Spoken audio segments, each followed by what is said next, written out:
বুনিয়াদপুরে বলছে মমতা থেকে আসন্ন বিধানসভা নির্বাচনকে সামনে রেখে দক্ষিণ দিনাজপুর জেলার হরিরামপুর বিধানসভা কেন্দ্রে রাজনৈতিক উত্তাপ ক্রমশ বাড়ছে।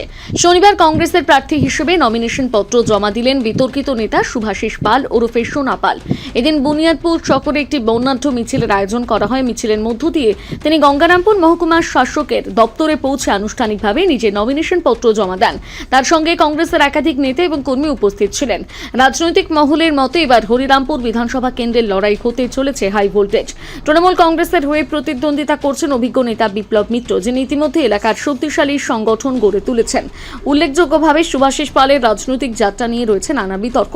তিনি একসময় কংগ্রেস ছেড়ে তৃণমূলে যোগ দিয়ে বিপ্লব মিত্রের হাত ধরেন, পরে তৃণমূল ছেড়ে বিজেপিতে যোগদান করেন, তবে শেষ পর্যন্ত আবার কংগ্রেসে প্রত্যাবর্তন করে দলীয় টিকিট পান তিনি।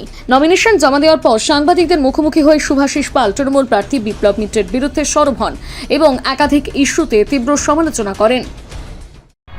সারা জীবনে আমি প্রতিবাদ করতে গিয়ে কখনো কংগ্রেস থেকে বের করে দিছে, কখনো তৃণমূল থেকে বের করে দিছে, কখনো আমি নিজেই বিজেপি ছেড়ে, কারণ এই অন্যায়ের বিরুদ্ধে লড়াই করার যে জায়গাটা সেটা একমাত্র কংগ্রেসই দিতে পারে, সেই জন্য কংগ্রেসে ফিরে এসে জাতীয় কংগ্রেসের প্রার্থী হয়েছে। আর এটা স্বাভাবিক ব্যাপার। তিনি ওয়েটে বেশি, আমার হলো 61 কেজি, তিনি হচ্ছেন প্রায় 80 কেজি ওজন। তার ওজনটা বেশি, কিন্তু রাজনৈতিক ময়দানে তিনি হেরো প্রার্থী।